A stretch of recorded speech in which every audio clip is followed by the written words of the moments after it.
What up, Oscar? Okay, man, not a bad snatch. I'm going to go ahead and start with the positioning. I'll start from the ground up. So I'll start with your footwork, your feet.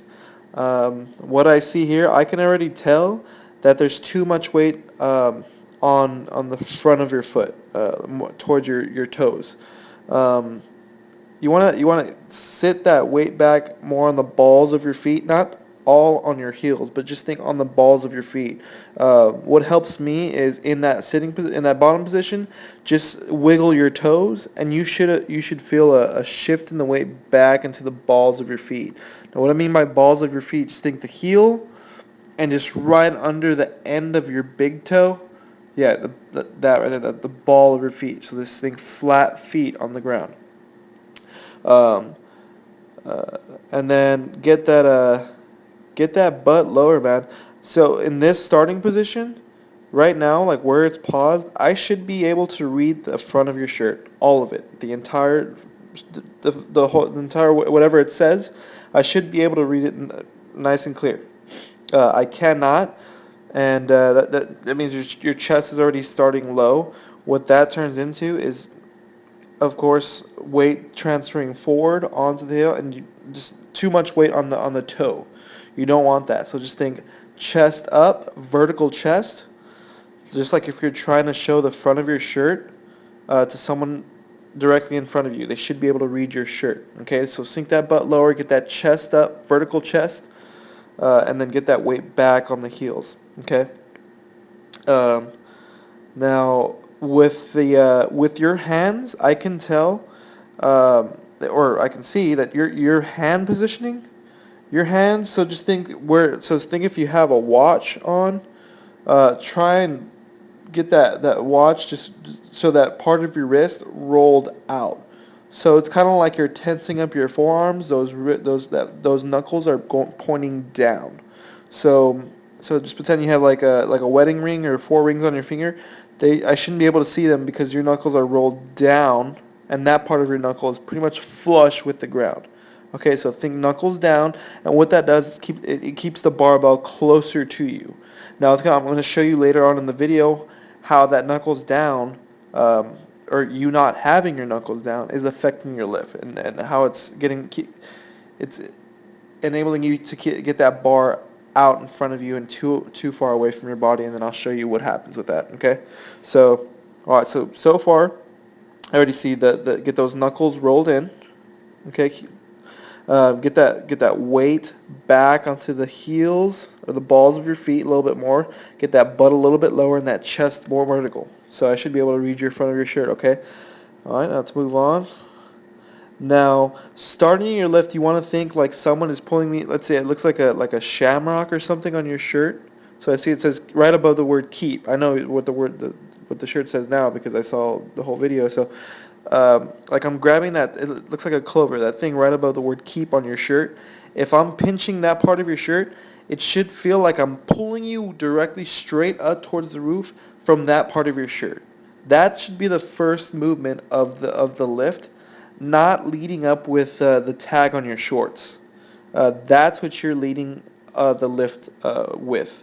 So I call it stripper butt. So you're kind of like just lifting with your butt up first instead of with your chest up first. So you should be able to, like I said, remember, chest vertical, keep that chest up the entire time, okay? So here we go. See what I mean? First movement is butt up. That's not what you want.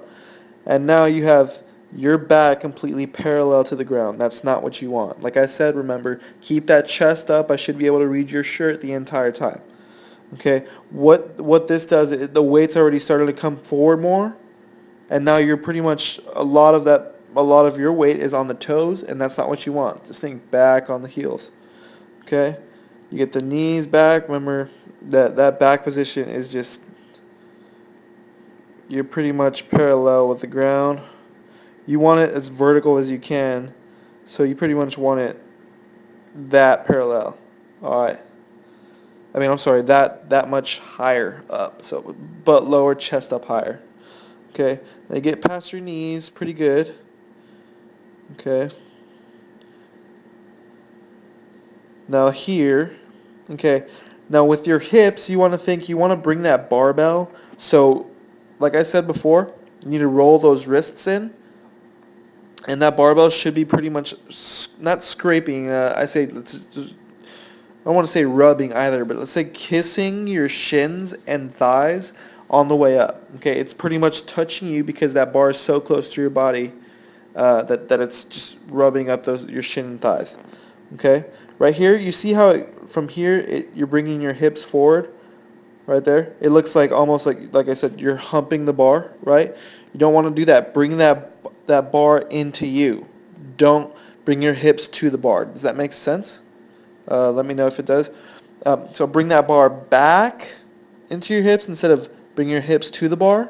What that does, it's going to cause you to bring that bar to pop out and get too much in front of you, and that bar is just you're gonna have to jump forward to get onto the bar. All right, so I guarantee, yeah. So look how that barbell pops forward. See how your knuckles aren't pointed down? Like I can see all your knuckles right now. And look how far away that barbell is from you. I'm pretty sure it's like a good good 6 inches plus right there. That's not what you want. Now in order to get under it, what you do land it, you catch right there. You almost lose it because it's so far in front of you. See right there? You have to press that bar back. You almost lose it because it's so far in front of you. All right?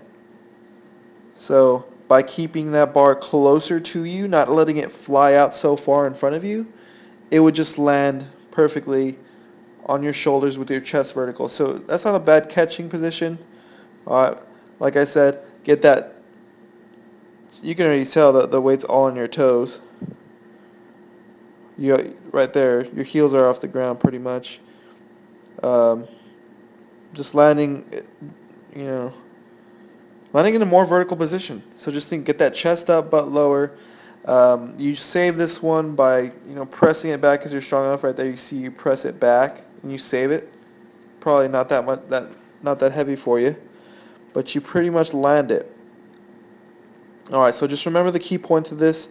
Start with that starting position.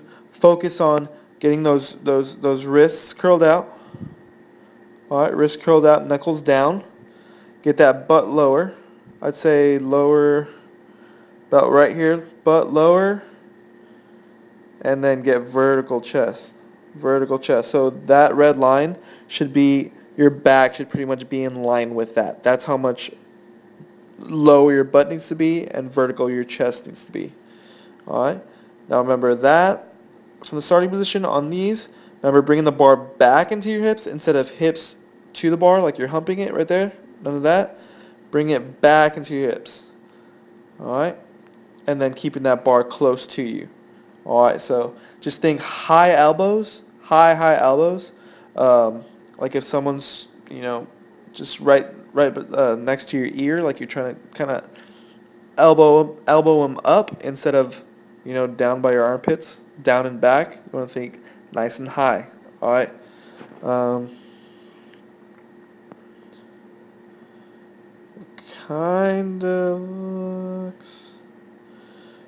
It kind of looks like you still have that hook grip. Correct me if I'm wrong, but if you are, you never want to have the hook grip in an overhead position. What that does is it tenses up the forearm, and it causes the weight to move forward or drop forward, so that you don't want to do it. So right here in that transition right here, so let's see, you're pulling. Once that weight starts to drop, that's when you release your hook grip. Okay, just simply by moving your thumb out of your fingers. All right.